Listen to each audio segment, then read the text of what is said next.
Okay, I'll tell you right now. Then we'll do a brief pre-show and then get started because we don't have. We're only going to go to about 1 o'clock today. This is the one thing I've lived in Buffalo my entire life. The conditions have never bothered me. It's anything.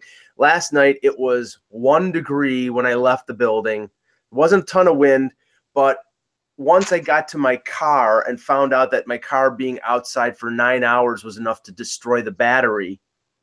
And I had to get out the jumper cables and beg somebody to give me a jump. And you can't do that with mittens on. You have to take off your gloves to be able to put the jumper cables on. I realized how frigging frigid it was. And, this only convinces me that I need to get a new car. I was drinking beer in a bar at that point. So I wasn't. Yeah. It's like I was in the hotel bar. I wasn't really thinking about you, but I feel bad now that I know. And Anthony has been stranded in Pennsylvania and unable to go to work because of the bomb genesis or whatever the hell the name of this damn thing is. It's a crazy week too because where I work at, we had boiler problems at the place I worked at, and everybody knows I work as a teacher. And half the building was heated, and my half of the building, my room was at 23 degrees. So we basically crammed a bunch of students, half the student body in one side of the building, and then we were off yesterday and today. So it's been kind of the weirdest start to the new year from this end, certainly. I'm just hoping my car starts because I had a little bit of trouble too. And as soon as you mentioned that in your text earlier, I was like, uh-oh, I'm hoping mine. Yeah, because I don't use my garage at home, and really at home it's almost the same weather that it is here. So my wife walks because she's close to the train, so she'll walk down and go to the train. But I have the car in the garage, so I at least have one option. But I wouldn't. I'm scared to try at this point until we have a thaw of some kind. Well, I will tell you this. I told Mike for the last 2 days that I've been paying the extra money to have my car in the garage because I didn't want to feel like coming out after 6 hours of hockey or more with snow on it and to deal with anything else. And so it was worth the extra money. And today, I'm going to park.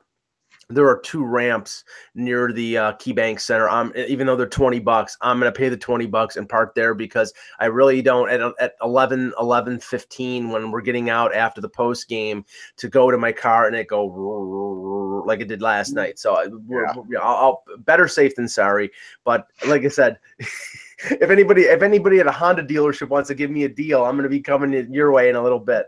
Okay, let's start the show. Hello, Hockey World. Today is Friday, January 5th, 2018. Hi, I'm Anthony Mangione from Center Ice Philly Magazine. I'm Russ Cohen from Sportsology. And I'm Michael Agello, and this is the Hockey Buzzcast here on HockeyBuzz.com. All right, well, let's talk about the World Junior. The 2 games yesterday. Start with the first game. And just a brief mention because it continues to be mentioned. On the post-game roster, the attendance was listed at over 7,500 people. There were not even 1/3 of that in the building. So a lot of these tickets that are being listed as being sold, I think, were the packages that they sold for the entire tournament. There was a discussion with Renee Fasella, the IIHF, yesterday afternoon regarding it being in the Golden Horseshoe, which is the Buffalo, Toronto area 4 times in the last 7 years. And essentially he said, maybe it was a little bit of overkill for it to be there this many times. I think, Anthony, Buffalo's taking a hit right now. I'm a little defensive of it because, it's my hometown.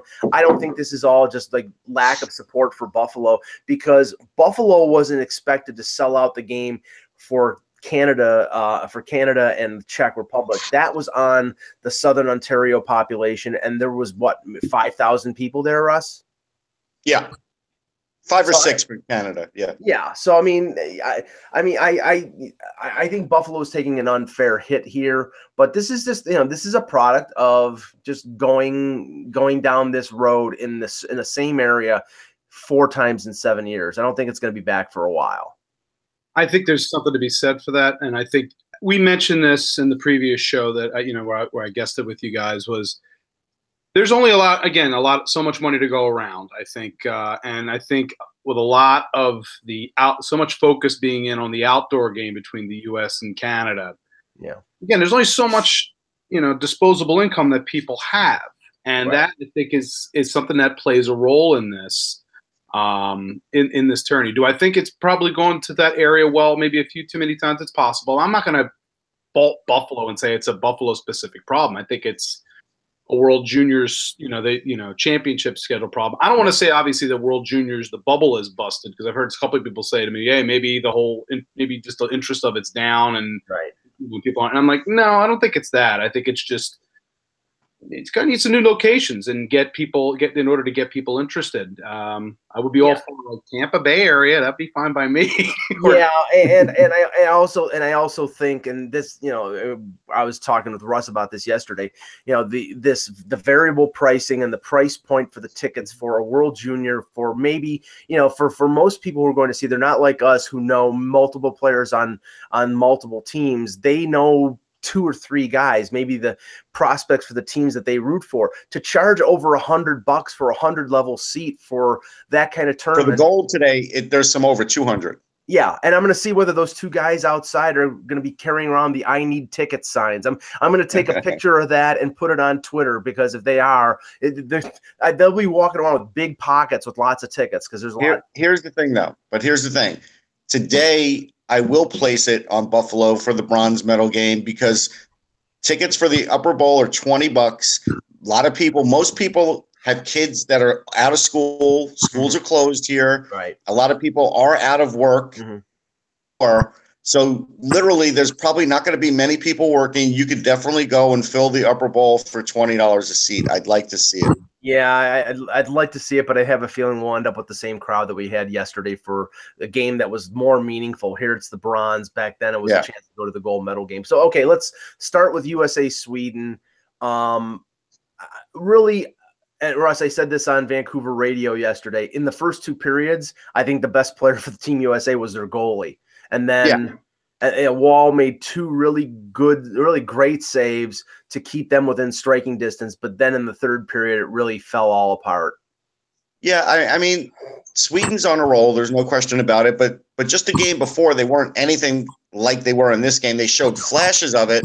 They showed flashes of a great penalty kill. They showed flashes of a great power play. You knew you didn't want to put them on the power play. Right.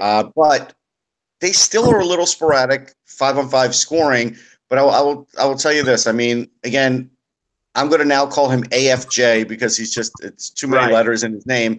He's a weapon on the penalty kill. I don't think anybody in this tournament can cover him. He's already got 2 shorthanded goals. Those are his only goals in the tournament. Russ is talking about Axel Janssen Falby. Right. Who's been called Washington Capitals pick. Who's been people called can go to Sportsology. God, sorry. I was going to say, people can go to sportsology.com and read about him. I previewed him.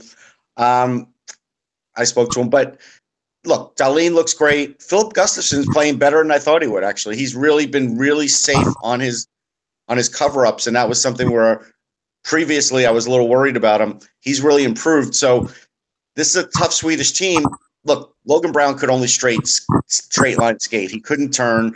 He tried to take a shot on goal. It went wide. He was a shell of himself. He was gutting it out. It definitely hurt him. But also what really hurt the U.S. was something that AFJ told me, and that was when they were on the power play, which they had plenty of. Yeah. They were so offensive-minded, similar to what we talk about with the Flyers, Ant, that they were susceptible to defensive plays and shorthanded opportunities. So I give Sweden all the credit. They played the better game. They did. Middlestat was great. There were plenty of great players. Yeah. But at the end of the day, they were really good. Yeah, certainly for the Americans. I mean, giving up back-to-back shorthanded goals on the same power play, that's going to break the back of just about anybody. And I know how we are in juniors. Like, scores can turn around in a heartbeat, but that is demoralizing when that happens, when you give up 2 shorthanded goals like that. Russ, I guess I could ask this question of you about Falby. Mind you a little bit of Carl Hagelin? Yeah, a lot like Carl Hagelin. Beyond the hair, of course. But bigger. Well, actually, Hagelin has pretty good hair, but it can't match Falby. But he does remind me of him in the sense that he's as fast or faster, probably faster now, but as fast as Hagelin was when he broke into the league. and he does have those same defensive tendencies that he does. So I think there's a lot to it. Yeah, but he's bigger than Hagelin. I think he's 6'1" or 6'2". I mean, at least he is still pretty slight though. He's probably only about, I think he's 175, 180. So, yeah. But there's a lot about yes, he is. There was a lot about his game where I'm watching him going, my God, I know he's a big, as you said, he's bigger, but again, the hair is the possibility there, which is that as well. Yeah. But the style of play reminded me so much of Carl Hagelin. Yeah, the day before I talked about him on air because even though he didn't score, he was getting all these chances and his speed was just overwhelmingly good. Like it was faster than I'd ever seen him in the tournament. And then yesterday he did finally start to score. So he's a weapon. Now, for the not relegation game, for the bronze medal game today, Lockwood is out for the rest of the tournament. Logan Brown will not play, but Yamamoto will play. So they have 11 forwards, and I would assume that Ottinger is playing in goal instead of Wall because they did pull Wall. Like I said, I think it was more of a mercy pull or a pull to. I'm going to disagree with you, Mike. That third goal, I was not a fan of. Yeah, the pull to change the momentum, and it did because they scored 2 goals after it. But I don't fault him for that. Maybe that's my Leaf favoritism speaking here. But on the other side, Anthony, I keep talking about Liljegren, and yesterday the play that he made, the stretch pass that created the 2-on-1 to make it 2-0, that pretty much broke the game open. That was a phenomenal pass. That was a great pass. It really was. It just shows his awareness and vision on that. I think mostly, and why again Toronto Maple Leafs fans have got a lot to look forward to when he's ready to come. It was an impressive play, no question. Now, he was a steal. He should never have dropped to Toronto. He was an absolute steal. Yes. Now the U.S. will play the Czechs. The Czechs got off to a good start against Canada. They get a 1-0 lead on Filip Zadina's goal, and it should have been 2-0 because Martin Necas missed. I mean, I don't know how he missed the wide open net. It happens. I get it.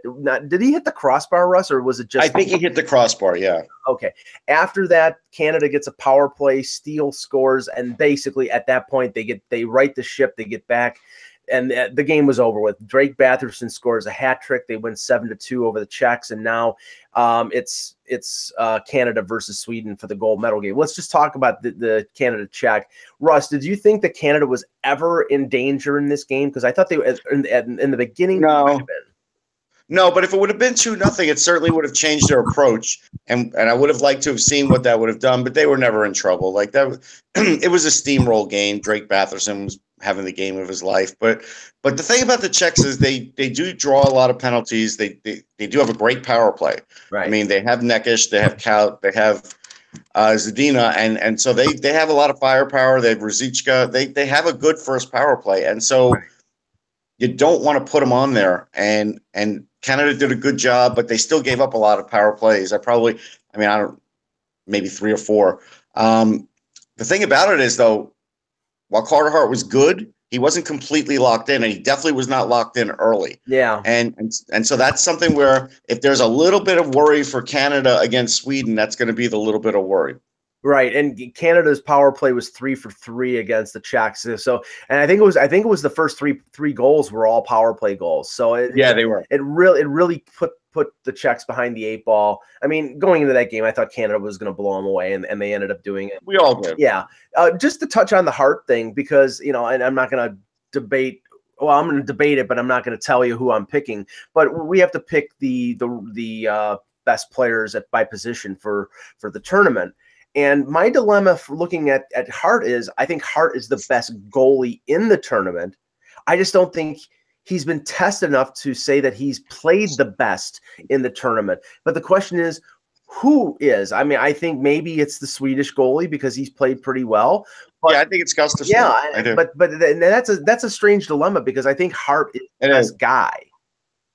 So, I mean. But I've seen it happen before. I mean, when Tuukka Rask won best goalie, I don't think they won a gold medal. I don't think Finland won a gold medal, but he was the best goalie. And actually, Reto Berra in that tournament was voted one of the best players too. It does happen. Yeah. It does. And Yeah, because he didn't win the gold because Pogge did, right? Canada did. Yeah. Yes.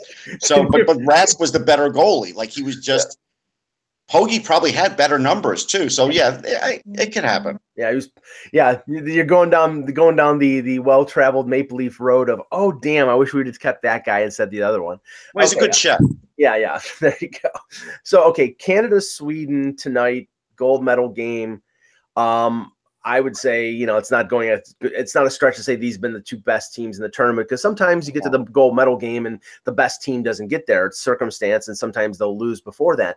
Sweden, I don't know, how many years was it, Russ, that they hadn't gotten to the medal round? Because they were talking about this is, winning yesterday finally got past that they've won, like, I think 44 or 45 straight preliminary games, and then hadn't gotten to the medal round or hadn't gotten a medal in years. So I don't know how many years. Yeah, I don't have the number handy, but it's been a little while. Yeah, so now they're going to at least win silver. But Anthony, I look at this team, I think they're fully capable of beating Canada. I really do.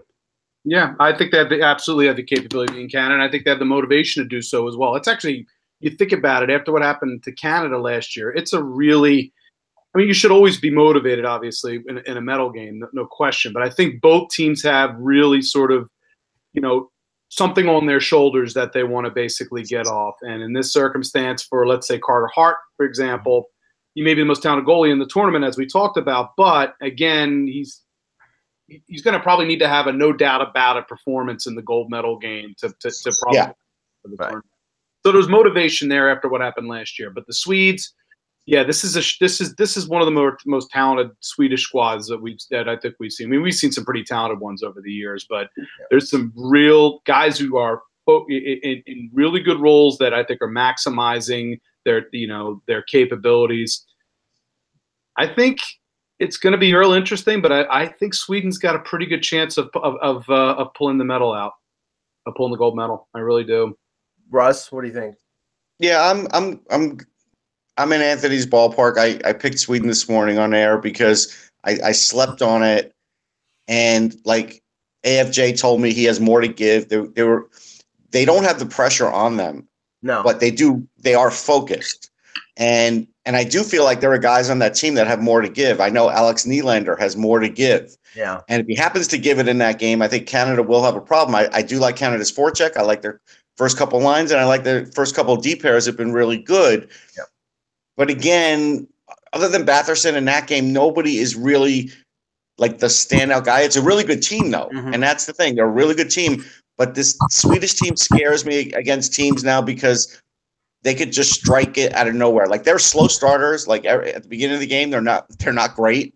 But then as the game rolls on, they get better and better. And so I like the way the coach has been handling them, and I do give them the slight edge. But they can't afford. I will say they can't afford slow starts in this, because Canada gets on top of them early. I agree, but they've been. I mean, Mike may have seen something different, but the ones I've seen, live, they're slow starting, and from what I remember on TV, I don't think, maybe with the exception of the Russia game, I think they've been pretty slow starting. No, I think it was Belarus, against Belarus, one of the first games. One of the first games that they played where it was 1-1.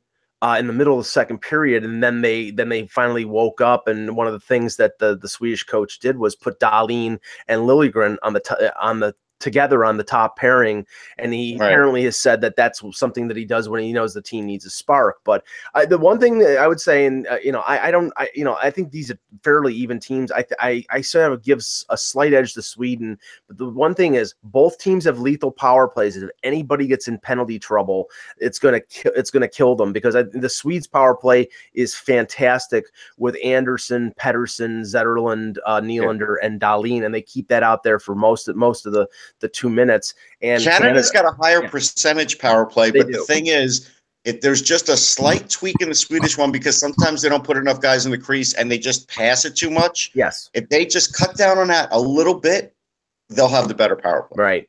Yeah. So, I mean, it's going to be, I think it's going to be a very entertaining game, and we'll all be watching tonight. Now let's just jump to the NHL for the last 10 minutes of the show here. Start with the game that I was tracking while I was at the arena in Buffalo, just simply because you know when something gets a prominent highlight spot on ESPN, that when it's an NHL game, that of course it's the focal point. And of course it's 2 seconds into the Leafs-Sharks game, and Joe Thornton and Nazem Kadri get into a fight, and Kadri comes up with a clump of Joe Thornton's beard. And he says after the game, he basically said, I know I'm a player, but I didn't realize I was a barber, or something to that effect. Kadri gets a goal. Yeah, and Kadri missed practice today, and I said on Twitter, it says he must be at barber school. So, but here's the thing. This is the weird thing about it. And if there was some other kind of dirtiness that he used in that fight, we would all say Nazem Kadri is really dirty, and that was a cheap thing to do. Right. But because it's a guy's beard, because he's got this beard that probably should have been shaven anyhow, everybody's sort of lightened up on this, but that's gotta hurt, man. I mean, you're talking about pulling out something from the roots. And here's the further thing, and people were looking this up, and there is a hair pulling additional penalty in hockey. There is nothing for beards, and that's really something they have to add.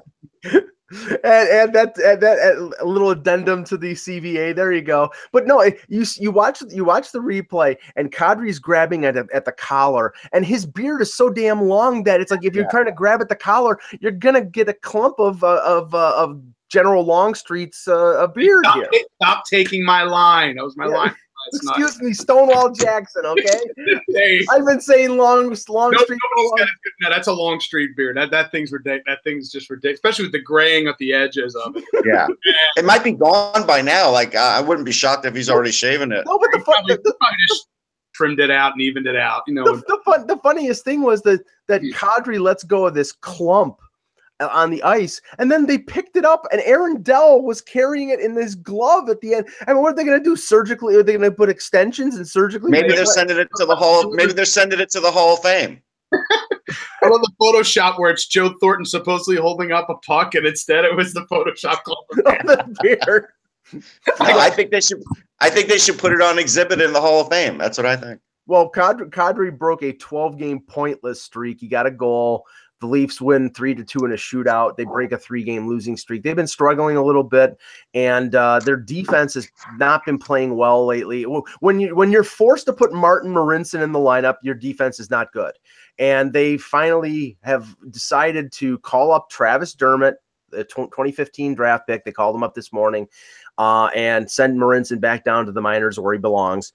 And I was assuming, and knowing the way the Leafs operate, you're not going to call up a 21-year-old defenseman who just got named an AHL All-Star, who's had 6 assists in the last 2 games, and sit him and make him be the 7th defenseman. No, they won't sit him. Yeah, he's going to play. He's going to play his NHL debut against Vancouver, and that'll be interesting to see because Dermott's been on their radar in terms of maybe. I mean, I'm not going to put the hopes of him being a top 4, but just to be part of their blue line, part of the future going forward. So it's. I think he plays similarly to like a Victor Mete, and Mete came up probably earlier than we thought and did okay. And Dermott could do the same thing. I mean, they'll pair him with somebody that they feel like works with him, works well with him.